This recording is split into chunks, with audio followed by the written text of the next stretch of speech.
महाराष्ट्र की सियासत में आजकल एक ही सवाल गूंज रहा है, क्या वहां का सत्ताधारी गठबंधन टूटने वाला है? चलिए इस पूरे राजनीतिक उथल-पुथल की तह तक चलते हैं और समझते हैं कि पर्दे के पीछे आखिर चल क्या रहा है। जानते हैं इस पूरी कहानी का सेंटर पॉइंट क्या है? नई दिल्ली में हुई सिर्फ और सिर्फ 50 मिनट की एक मीटिंग। लेकिन ये कोई मामूली मुलाकात नहीं थी। इस एक छोटी सी मीटिंग ने महाराष्ट्र के पॉलिटिकल समीकरणों में जैसे भूचाल ला दिया है।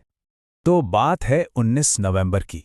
महाराष्ट्र के deputy chief minister Eknath Shinde अचानक दिल्ली पहुंचते हैं और सीधे मिलते हैं केंद्रीय गृह मंत्री अमित शाह से।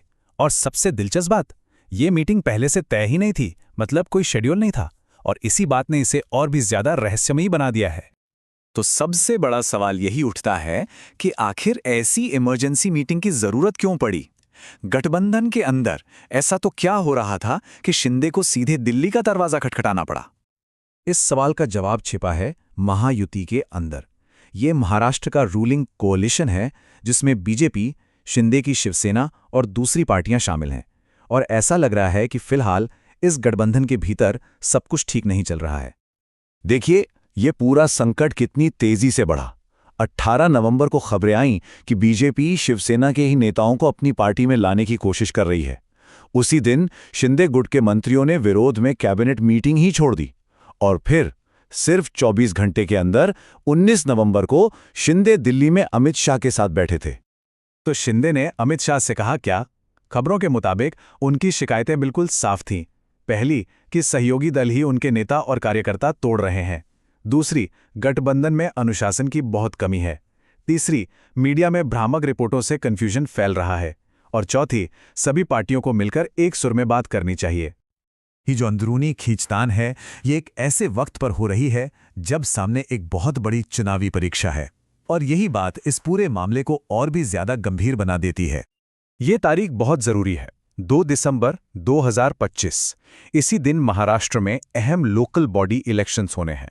ये तारीख इस गठबंधन के लिए एक तरह से डेडलाइन की तरह काम कर रही है। और ये कोई छोटे मोटे चुनाव नहीं है।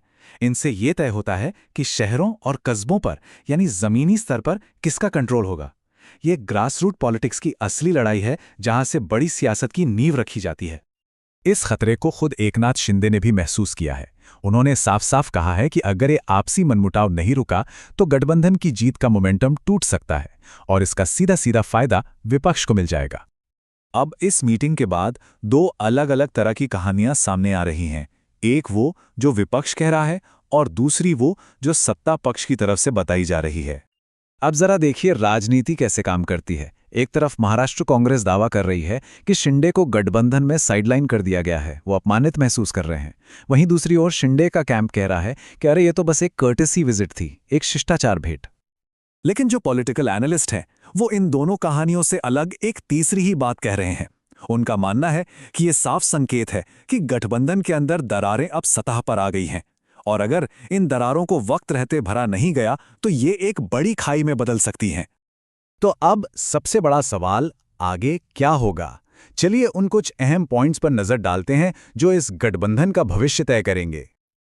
आने वाले दिनों में कुछ बातों पर नजर रखनी होगी। क्या नेता मिलकर एकता दिखाने के लिए कोई जॉइंट स्टेटमेंट जारी करेंगे? क्या एक दूसरे के नेता तोड़ने के आरोपी नेताओं पर कोई एक्शन होगा?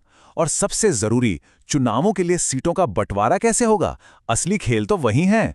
और क्या अंदर की खबरें इसी तरह मीडिया में लीक होती रहेंगी?